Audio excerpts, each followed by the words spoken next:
I'd just like to welcome you all here this evening, and I'd also like to welcome back those people who have been to our previous seminars. Now, I know that you've come here to hear Jimmy, and you're all itching to hear him, and I know that Jimmy is itching to talk to you. So I'm going to keep my bit short and sweet, and I'm going to talk to you about LCHF, or low carb, high fat eating, in relation to a couple of myths and misunderstandings, because I think that the way we see things is quite different to the way other people see things. So I just thought I'd take 15-20 minutes to try and straighten out some of those issues. And I think one of the starting issues about LCHF is the name, low carb, high fat. And think about this for a while. I don't think many people have a problem with low carb, but I think a lot of people have a problem with high fat. And that's totally understandable, because we've been told for years and years and years that we need to eat very little of it. So now fat is on the menu, but when people hear high fat, they get a bit scared. So what we've decided to do, we've just taken complete liberty. We've decided that we're going to keep the acronym LCHF, but we're actually going to change it to low carb, healthy fat. What do you reckon? Which is essentially the same thing. But maybe it gets digested a little bit easier by people. So I'm going to outline a little bit about what others think about us, what others think we're about, and then I'm going to show you what we're really about. So in general, LCHF, these are the images that are conjured up. Am I right? A lot of butter, a lot of bacon. It's not about eating bacon and butter for breakfast, lunch and dinner, although I have seen people do that. And it's not about eating a lot of processed foods. This is what we are really about.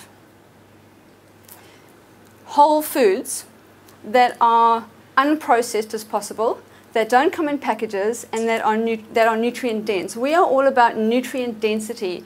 And the term nutrient density means we want to eat food that is packed with nutrients, that gives us the goodness that we need. So clearly the media doesn't help us at times.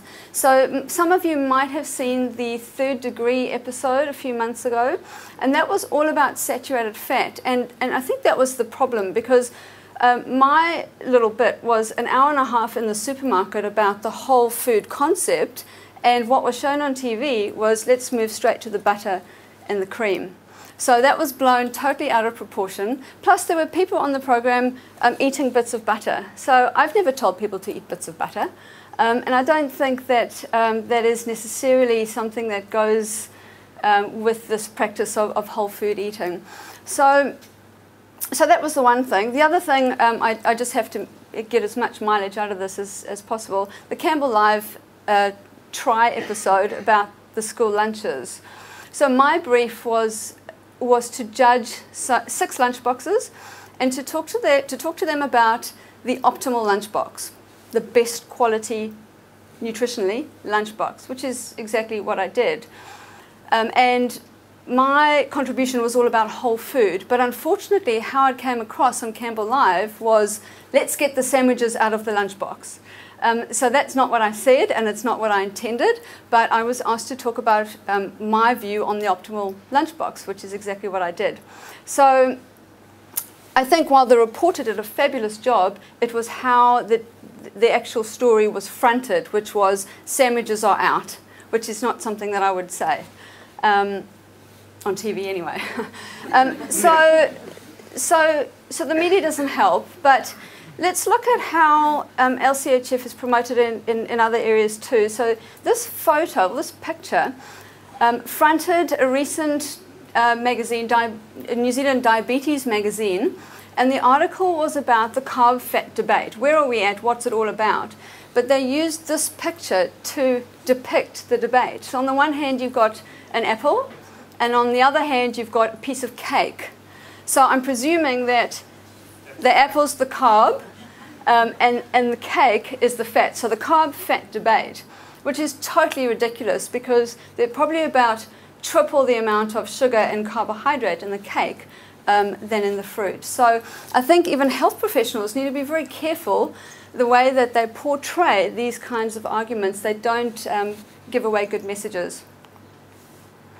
So I'm going to talk to you this evening about the top 5 muddle-ups, I'd like to call them, muddle-ups of LCHF eating. So I'm sure you can all think of 5 or 6 or 7. And I'm sure some of you here are already LCHF converts. Yes? Yes. So for you, this might be some ammunition for people who say, what are you doing? Why are you doing this? This is dangerous. So this might be your ammunition. Are there some people who are skeptics and who are not quite on board? Somebody nod, just nod. Excellent, thank you. So for you, this will be an intro to LCHF and what not to do and what to do.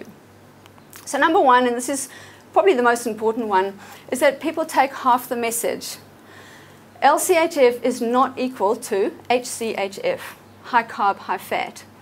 A high carb, high fat diet is the standard American diet, and we know that that doesn't go very well for them with raising obesity and diabetes.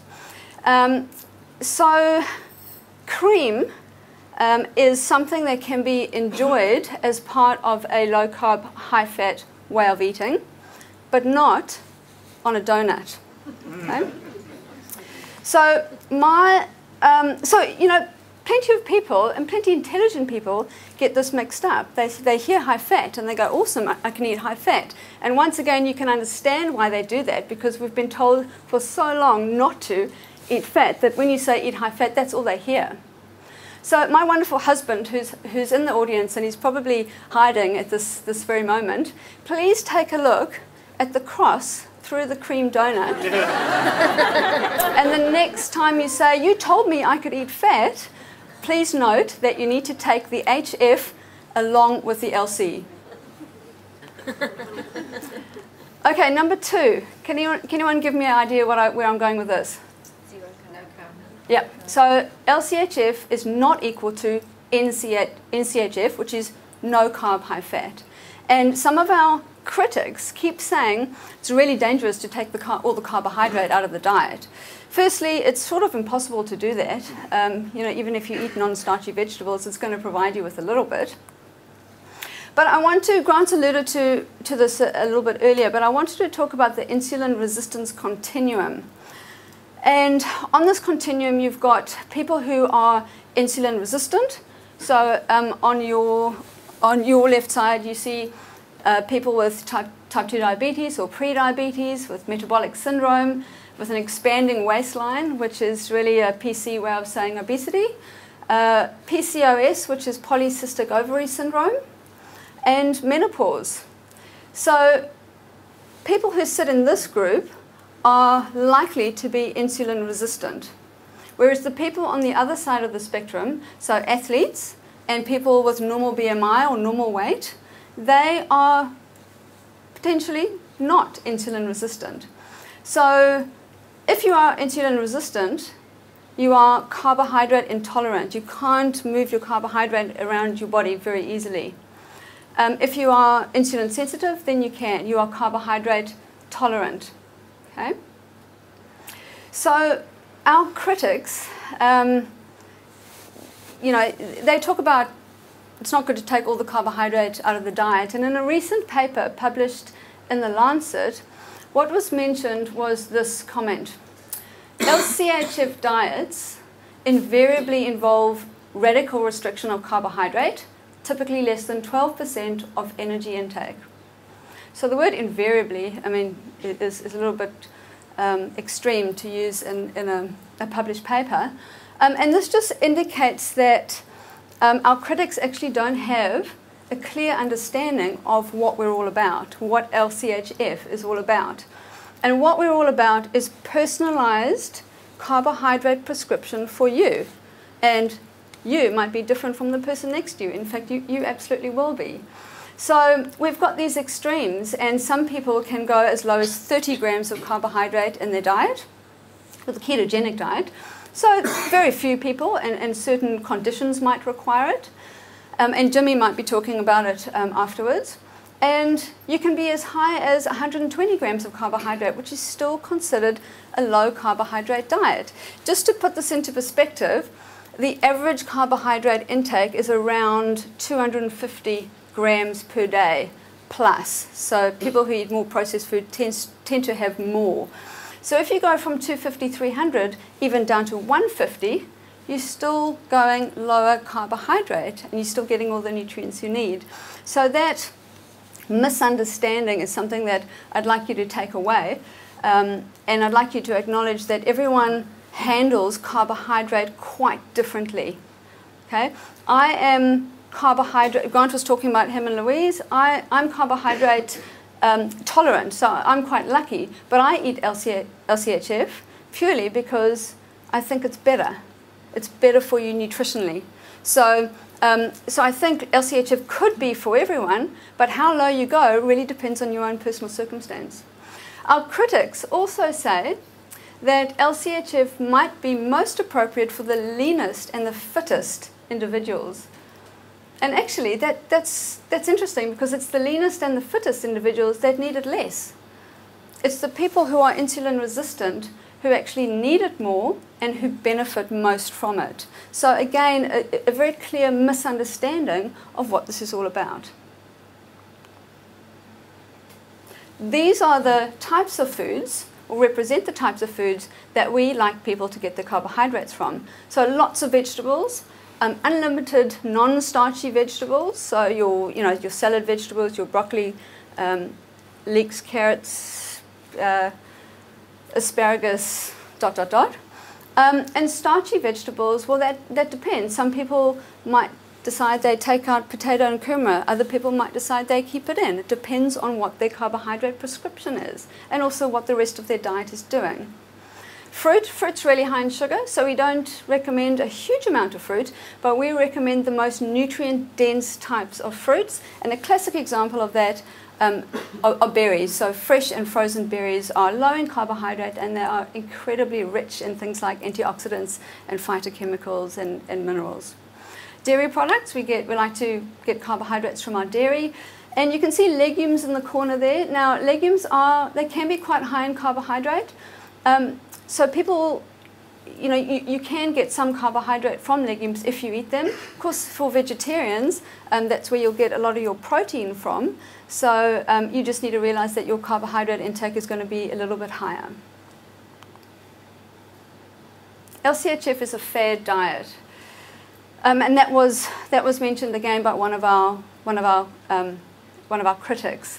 And I guess my stance on that is that every single client that walks into my office, I have a conversation about how important it is to view this way of eating as a lifestyle, not as a diet to get into, a bridesmaid dress in 3 months' time. It's about really living this way of eating. It's about changing what your kitchen looks like. It's about clearing out all your packages from your pantry and, well, putting very little in your pantry actually, a lot of herbs and spices, and keeping your fridge nice and full. So it's really about living the concept rather than using this as a bit of a fad. So it's absolutely not a fad, and again, just an indication that there's a lack of understanding about what we are promoting. Number 4, low carb, high fat equals low carb, healthy fat. So again, Grant mentioned saturated fat is not a food. It's a nutrient, and here we've got some foods that are high fat providers. So you can see we've got some foods that provide monounsaturated fat mainly in our olive oils and avocado. We've got nuts that provide us with polyunsaturated fat and salmon as well. And then we've got some saturated fat food sources like butter and coconut products and dairy products. Now, while you might see some people eating blocks of butter and drinking lots of cream, our recommendation is to really get a mix of these foods. And the reason for that is not because one is more harmful than another. The reason is that these foods provide us with a range of good nutrients, of vitamins, minerals, and fiber from some. So it's all about optimal nutrient intake. I also want to say that while it seems like we're all fighting each other, there's one thing that we do agree on, and we all agree on the fact that in the context of a standard American diet, which is actually a standard New Zealand diet really, if you have a lot of sugar or carbs and you have a lot of saturated fat or animal fat, we all agree that that is the worst possible combination. It is absolutely disastrous. So we're not promoting saturated fat in the context of our current diet. What we're saying is that in the context of a whole food diet, where we're eating plants and animals, and foods that are not processed and foods that don't come in packages, saturated fat is not harmful, and it might even be beneficial. Number 5, the last one, LCHF is not equal to LCHP for protein. And that's one of the most common issues that people have, is they think it's a high protein diet. And if you eat LCHP, you end up eating HCHF. Oh, sorry, I can't even get this right. What I'm trying to say is if you eat too much protein, you end up eating a lot of carbohydrate, because too much protein in the diet gets converted in the body to carbohydrate. And not many people know that. So it's one of the most important things. It's not about protein. And I've put this picture here because I got it directly from a recent media article talking about LCHF and also talking about the paleo diet, which is a similar whole food type concept way of eating. And these are the pictures that they put up. They always put up gorgeous women eating raw big steaks. And it's the message that it sends, which is really bad and it's really inaccurate. But they always refer to it as a lot of meat and a lot of protein, and that's not what it's about at all. It's about a lot more fat, but moderate amounts of protein. So I just want to end up by telling you a little bit about what I've been doing in my practice. So I've been practicing this with my clients for probably coming on just up 2 years now. And before that, I was the low-fat dietitian, and now I'm the high-fat dietitian. In my low-fat practice, I got people to lose weight. Awesome. In my high-fat practice, I get people to lose weight. That's awesome too. So what's the difference? Difference is that the low-fat people lost weight, but at the expense of what? They were very hungry. And some of you might know that when you go very low-fat, you end up being very hungry. I also noticed that you had to really manipulate the amount of exercise that you do to keep the weight off. So people are exercising themselves half to death, which we know is not very good for you, to keep the weight off, and they're being hungry. And when that all falls to bits and they realize it's not sustainable, they put back the old foods and they regain the weight, and sometimes they regain more. On LCHF, the kinds of things that I've been seeing, this kind of seems a little bit out there and sensationalized, but I kid you not, this is what people experience. So they experience satiety, which is feeling of fullness. They improve glycemic control, so their blood sugar control improves. People claim that they have less bloating, clearer skin, have some interesting skin conditions just totally clear up. Improved sleep. Oh, my eyesight's getting terrible. Reduced PMT, which is really, really good for the females and really good for the males too. Yeah. Improved joint pain, less muscle soreness after exercise. And I've even had one of our research participants in a study last year who had an enlarged prostate. And when he went on the ketogenic diet, his prostate issues just totally went away. And he tried lots and lots and lots of things. So these are the kinds of things that my clients are experiencing. So I think when you hear that statement about the best diet is the one that you can stick to, I don't really buy that. I mean, of course, you need to stick to a diet, but I think the best diet is the one that you can stick to and that gives you the most health benefit. So I'll let you decide. Finally, I just want to end up by saying that the takeaway message is that LCHF for us is all about whole food.